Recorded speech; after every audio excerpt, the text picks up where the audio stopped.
June মাসের ২০ তারিখ। প্রথম নজরে এটি কেবলই ক্যালেন্ডারের আর ১০টা সাধারণ দিনের মতোই একটি দিন, কিন্তু ইতিহাসের পাতা উল্টালে দেখা যাবে বাঙালির রাজনৈতিক ভাগ্য নির্ধারণের এই একটি তারিখেই মিশে আছে জয়ের তীব্র গৌরব। আর তার ঠিক ১৯৫৬ সালের ২০শে জুন বাংলাদেশের স্বাধীন নবাব সিরাজউদ্দৌলা ব্রিটিশ ঔপনিবেশিক শক্তিকে পরাস্ত করে দখল করেছিলেন কলকাতা। সেদিন মনে হয়েছিল এই ভূখণ্ডের সার্বভৌমত্ব হয়তো অক্ষুণ্ণ থাকবে, কিন্তু ইতিহাসের করুণ পরিহাস, ঠিক ১৯১ বছর পর ১৯৪৭ সালের সেই একই ২০শে জুনে কলকাতার বিধানসভা কক্ষে বসেই সিদ্ধান্ত হয়ে গেল বাংলা আর এক থাকবে না। একটি নির্দিষ্ট মানচিত্রের উপর জ্যামিতিক রেখা টেনে দ্বিখণ্ডিত করে দেওয়া হলো একটি আস্ত জাতিকে। এক রাতের ব্যবধানে কোটি কোটি মানুষ নিজ ভিটে মাটিতেই পরবাসী হয়ে গেল। কিন্তু প্রশ্ন হলো, কি এমন পরিস্থিতি তৈরি হয়েছিল যে কারণে শতাব্দী প্রাচীন এক অবিভক্ত প্রদেশকে ভাগ করতেই হলো? কেন সংখ্যাগরিষ্ঠ মুসলিম আইন প্রণেতারা বিভাজনের বিরুদ্ধে ভোট দেওয়া সত্ত্বেও ঠেকাতে পারলেন না এই ভাঙন? আর কেনই বা ব্যর্থ হয়েছিল এক স্বাধীন ও সার্বভৌম যুক্তবঙ্গ গড়ার শেষ ঐতিহাসিক প্রয়াস? আজকের ভিডিওতে এসব বিষয় নিয়ে বিস্তারিত আলোচনা করা হবে। যদি নতুন হয়ে থাকেন তাহলে চ্যানেলটি সাবস্ক্রাইব করে কানে হেডফোন গুঁজে নিন আর ভিডিওটি শেষ পর্যন্ত দেখতে থাকুন।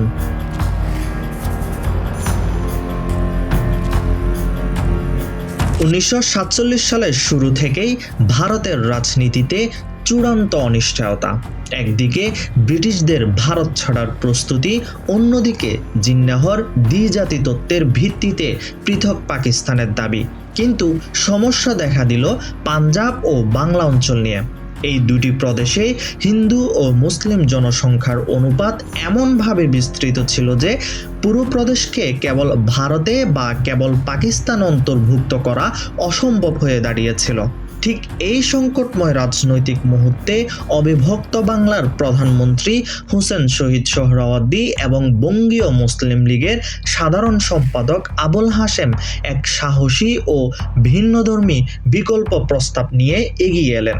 তাদের ভাবনা ছিল, ধর্মের ভিত্তিতে বাংলা ভাগ হলে তা উভয় সম্প্রদায়ের জন্যই অর্থনৈতিক ও সামাজিক বিপর্যয় ডেকে আনবে। ফলে তারা প্রস্তাব করলেন, বাংলা কোনো দেশের অংশ না হয়ে একটি সম্পূর্ণ স্বাধীন, সার্বভৌম ও অখণ্ড রাষ্ট্র হিসেবে আত্মপ্রকাশ করবে। এটি ইতিহাসের ইউনাইটেড বেঙ্গল প্ল্যান বা যুক্তবর্ণ পরিকল্পনা নামে পরিচিত।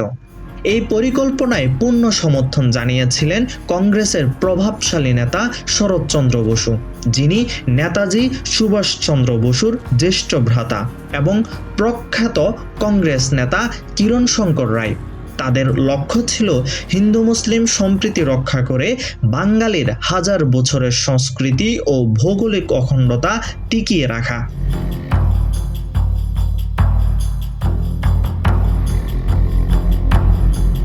যুক্তবঙ্গ পরিকল্পনার এই রূপরেখা রাজনৈতিক অঙ্গনে এক অভূতপূর্ব আলোড়ন সৃষ্টি করেছিল।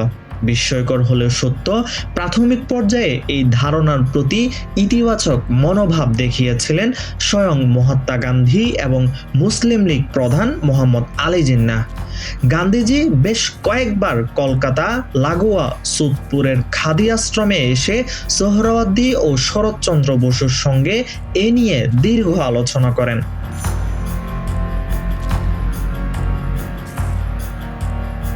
জিন্নাহও মনে করেছিলেন, একটি স্বাধীন বাংলা যদি গঠিত হয় তবে তা ভারতের চেয়ে পাকিস্তানের বেশি ঘনিষ্ঠ মিত্র হবে।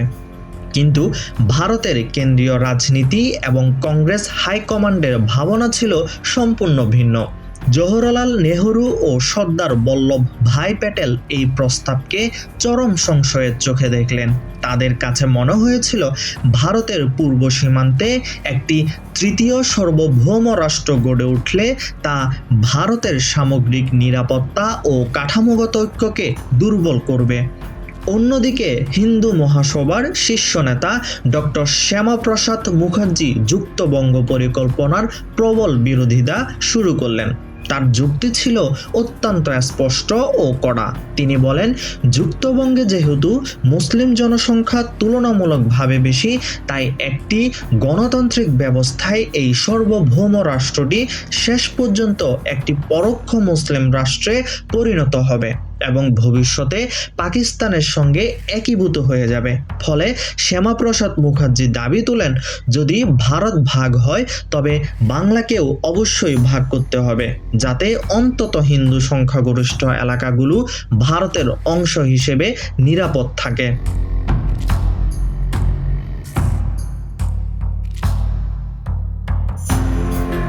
যুক্তবঙ্গ প্রস্তাবকে ব্রিটিশ সরকার কতটা গুরুত্বের সঙ্গে বিবেচনা করেছিল তার সবচেয়ে বড় প্রমাণ পাওয়া যায় শেষ ভাইসরয় লর্ড মাউন্টব্যাটেনের একটি গোপন রাজনৈতিক চালে। হার্ভার্ড বিশ্ববিদ্যালয়ের ইতিহাসবিদ প্রফেসর সুগত বসুর গভীর ঐতিহাসিক গবেষণা থেকে জানা যায়, 1947 সালের মে মাসে মাউন্টব্যাটেন যখন দেশ ভাগের খসড়া চূড়ান্ত করতে লন্ডনে যান, তখন তিনি বিবিসি স্টুডিওতে রেডিও সম্প্রচারের জন্য দুটি ভিন্ন ভাষণ রেকর্ড করে এসেছিলেন। প্রথম ভাষণ অর্থাৎ ব্রডকাস্ট এতে বলা ছিল, পাঞ্জাব ও বাংলাকে দ্বিখণ্ডিত করে ভারত ও পাকিস্তানের স্বাধীনতা দেওয়া হবে। দ্বিতীয় ভাষণ ব্রডকাস্ট বিতে বলা ছিল এক অন্য চিত্র, যেখানে বলা হয়েছিল বাংলার হিন্দু ও মুসলিম নেতারা একটি রাজনৈতিক সমঝোতায় পৌঁছাতে সক্ষম হয়েছেন এবং তারা অবিভক্ত থাকার সিদ্ধান্ত নিয়েছেন। ফলে ভারত ও পাকিস্তানের পাশে যুক্তবঙ্গ নামে একটি তৃতীয় স্বাধীন রাষ্ট্রের সূচনা হতে যাচ্ছে। কিন্তু মাউন্টব্যাটেন লন্ডন থেকে ভারতে ফিরে আসার পর পরিস্থিতি দ্রুত বদলে যায়। কংগ্রেস হাইকমান্ড পরিষ্কার জানিয়ে দেয়, তারা কোনো অবস্থাতেই তৃতীয় সার্বভৌম রাষ্ট্র যুক্তবঙ্গ মেনে নেবে না।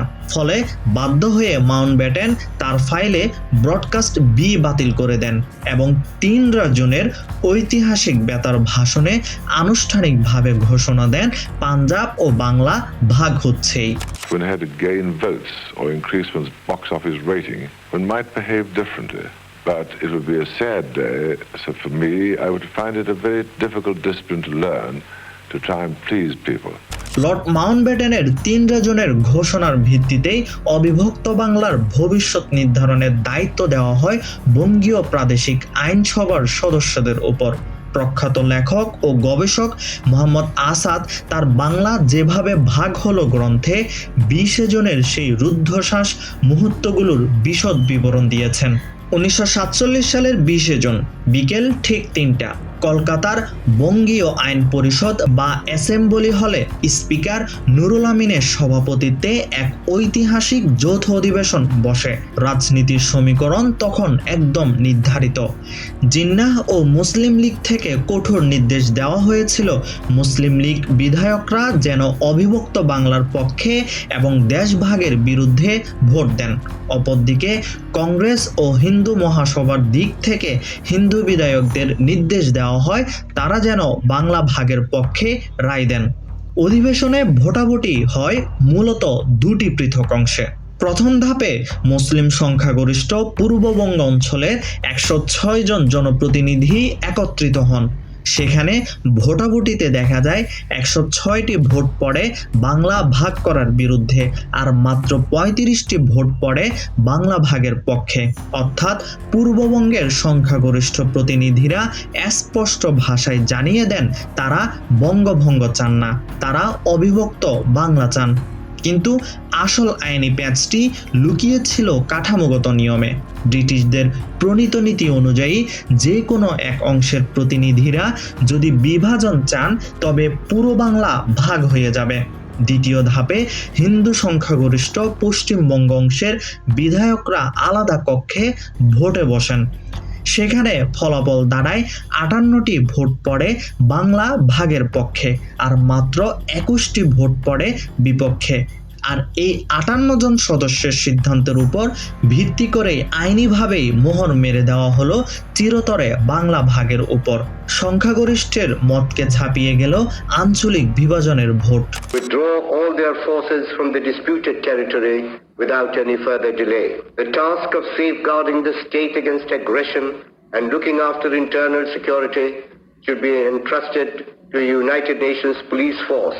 ভোটাভুটির ফলাফল আসার পরপরই পুরো কলকাতায় এক থমথমে পরিবেশ তৈরি হলো। দীর্ঘদিনের রাজনৈতিক প্রচেষ্টার পরাজয় মেনে নিয়ে সেদিনই বাংলার তৎকালীন প্রধানমন্ত্রী হোসেন শহীদ সোহরাওয়ার্দী সংবাদ মাধ্যমে এক বিশদময় ও আবেগঘন বিবৃতি প্রদান করেন। গবেষক আলিমুজ্জামান সেই ঐতিহাসিক বিবৃতির উদ্ধৃতি দিয়ে দেখিয়েছেন কিভাবে সোহরাওয়ার্দী অত্যন্ত বেদনার্থ কণ্ঠে বলেছিলেন, আশা ও নিরাশার যন্ত্রণার ইতি হলো অবশেষে, কিন্তু স্বাধীন সার্বভৌম বাংলা রাষ্ট্রের আদর্শের পৃষ্ঠে আজ সরাসরি ছুরিকাঘাত করা হয়েছে। অচিরেই বাংলাকে দ্বিবিভক্ত করা হবে। মুসলিম বাংলার ক্ষোভের বিশেষ কোনো কারণ নেই, কারণ তারা শেষ মুহূর্ত পর্যন্ত অখণ্ডতার পক্ষেই লড়াই করেছে। আজ আমাদের পথ আলাদা হয়ে গেছে। চলুন পরস্পরের প্রতি পূর্ণ বন্ধুত্বের ভাব বজায় রেখেই আমরা পৃথক পথে এগিয়ে যাই। এটি কেবল একটি রাজনৈতিক বিবৃতি ছিল না, এটি ছিল হাজার বছরের যৌথ ঐতিহ্য ভেঙে যাওয়ার এক দীর্ঘশ্বাস। ইতিহাসের কি এক চরম ও নির্মম বিদ্রূপ। 1956 সালের 20 জুন সিরাজউদ্দৌলা যে কলকাতায় দাঁড়িয়ে ইস্ট ইন্ডিয়া কোম্পানিকে পরাজিত করে বাংলার সার্বভৌমত্ব রক্ষা করতে চেয়েছিলেন, ঠিক 191 বছর পর 1947 সালের সেই একই 20 জুনে সেই একই কলকাতা শহরে বসেই দলিল সই হলো বাঙালি জাতির স্থায়ী ভৌগোলিক ও রাজনৈতিক ব্যবচ্ছেদের। এক ব্রিটিশ আইনজীবী যিনি কোনোদিন ভারতে পা পর্যন্ত রাখেননি, তিনি এসে কয়েকটা মানচিত্র আর কলমের টানে ঘরের মাঝখান দিয়ে নদীর মাঝখান দিয়ে সীমানা এঁকে দিলেন। পূর্ব অংশ পরিণত হলো পূর্ব পাকিস্তানে, যা পরবর্তীতে 1971 সালে এক রক্তক্ষয়ী মুক্তিযুদ্ধের মাধ্যমে জন্ম দেয় স্বাধীন বাংলাদেশ। আর পশ্চিম অংশ থেকে যায় ভারতের পশ্চিমবঙ্গ রাজ্য হিসেবে। আজ এতগুলো দশক পরেও যখনই 20 জনের ইতিহাস সামনে আসে, তখনই মনে পড়ে যায় একটি মানচিত্র বিকালের কয়েকটা ভোটের ব্যবধানে কিভাবে বদলে গিয়েছিল কোটি কোটি মানুষের ভবিষ্যৎ, আর কিভাবে ইতিহাসের খাতায় জমা হয়েছিল এক দীর্ঘশ্বাসের ইতিহাস। বাংলা যেভাবে ভাগ হলো।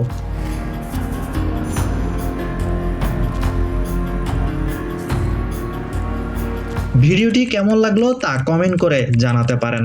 যদি নতুন হয়ে থাকেন তাহলে চ্যানেলটি সাবস্ক্রাইব করে পাশেই থাকুন।